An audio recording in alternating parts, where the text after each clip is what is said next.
বিসমিল্লাহির রহমানির রহিম। আসসালামু আলাইকুম।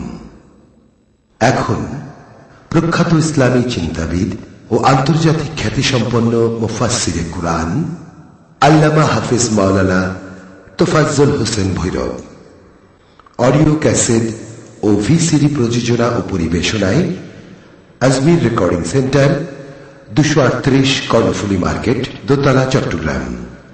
Phone 726264, mobile 0189330853।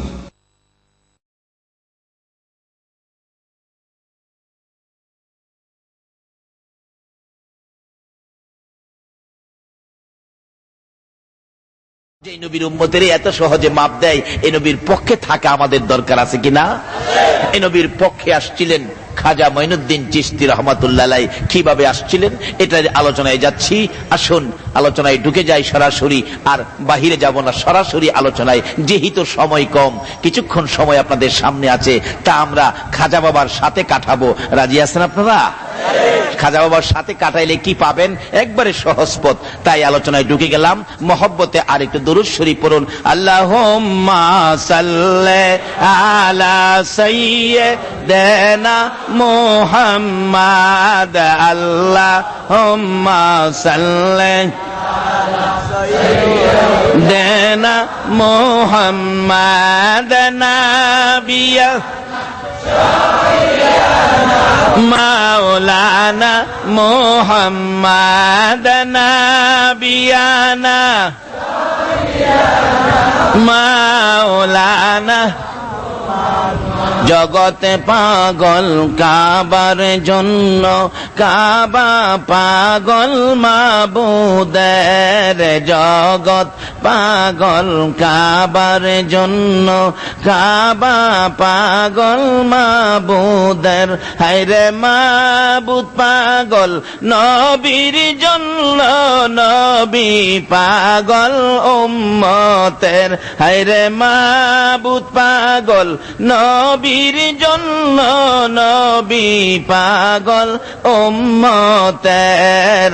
আল্লাহুম্মা সাল্লি আলা সাইয়্যিদিনা মুহাম্মাদ। আল্লাহুম্মা সাইয়্যিদিনা মুহাম্মাদ নাবিয়ানা মাওলানা মুহাম্মাদ নাবিয়ানা মাওলানা।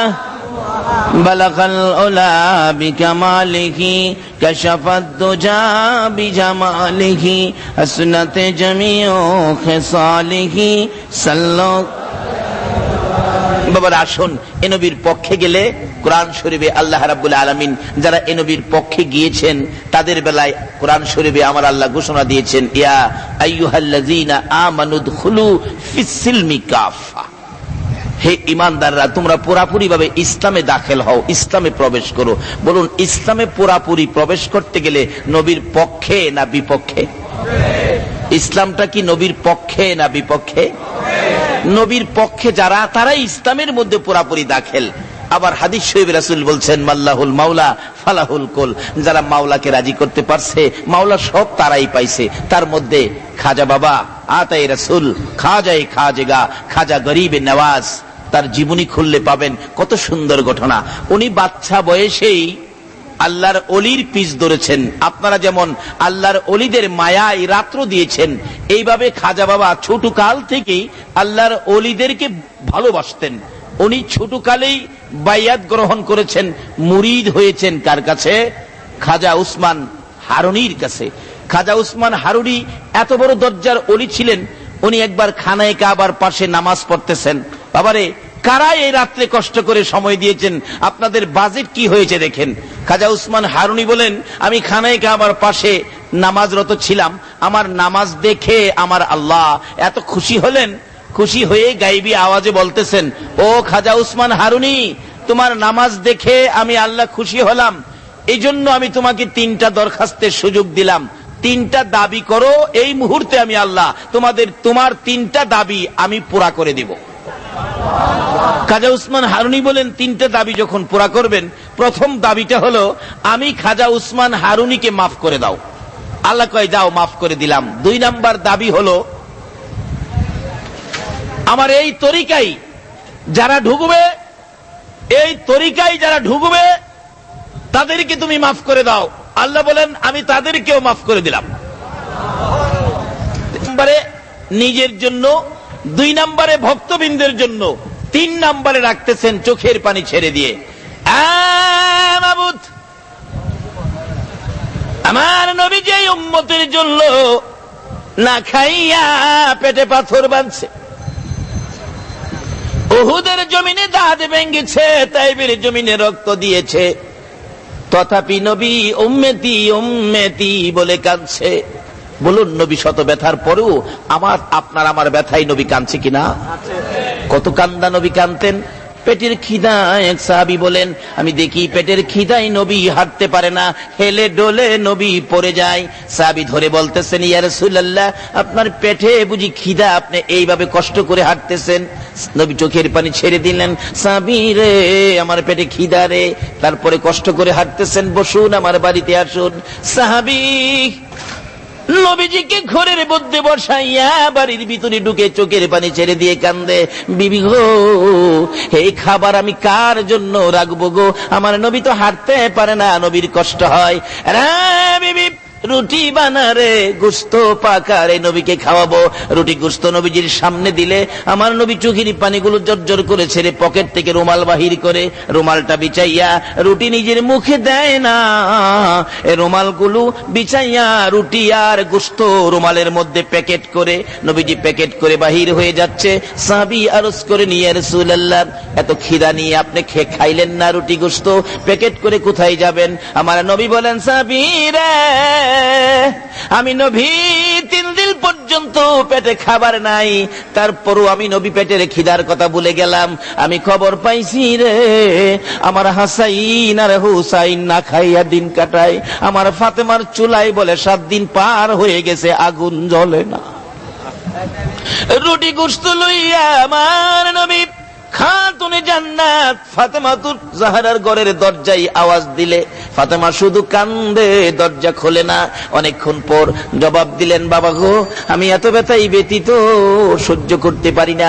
দরজা খুলে দিলেন, মা কেন কান্দো বাবা? 7 দিন হলো আমার চুলায় আগুন জ্বলে না, তাহলে কান্দো কেন? এই নাও আমি নবী তোমার জন্য রুটি গোশত নিয়ে আসছি। ফাতেমা রুটি গোশত হাতে নিয়ে কান্দে, বাবা গো এই রুটি গোশত আমি কেমনে খাবো গো বাবা? তোমার 2টা আদুরের নাতি ইমাম হাসাইন আর হুসাইন পেটের খিদা লইয়া গোয়ালা কাটা মুরগির মতো লাফাইয়া লাফাইয়া কান্দে গো বাবা। পেটের খিদায় কানতে কানতে বারবার আমার কাছে আইসা আমাকে বিরক্ত করত। আমি একেবারে বিরক্ত সহ্য করতে পারি না। এক পর্যায়ে রাগ হইয়া গো বাবা আমার 2টা কলিজার টুকরা সোনার পুতুল হাসাইন আর হুসাইনের 2 গালে আমি 2টা থাপ্পড় মারছি গো বাবা। তোমার 2টাই আদুরের নাতি এই থাপ্পড় খাইয়া জংলায় বসে বসে কান্দে। হাসাইন আর হুসাইন 2 ভাই গলাগুলি করে কান্দে আর বলে, আমি শুনে আসছি। হুসাইন বলতেছে, ও ভাই হাসাইন মায়ের কাছে আর যাব না রে, চল আমরা পেটের খিদা লইয়া নানার কাছে যাই। এইভাবে যারা কষ্ট করেছে তারপরও নবী উম্মতের কথা বলে নাই।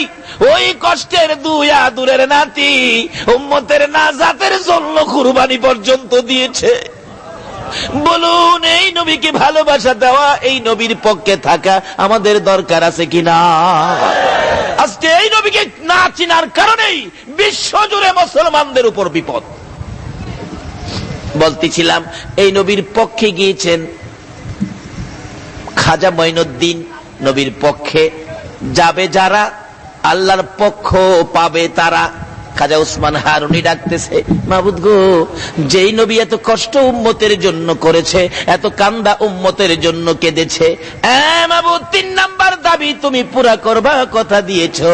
আমি আরেকটা দরখাস্ত 3 নাম্বারে নিয়ে গেলাম।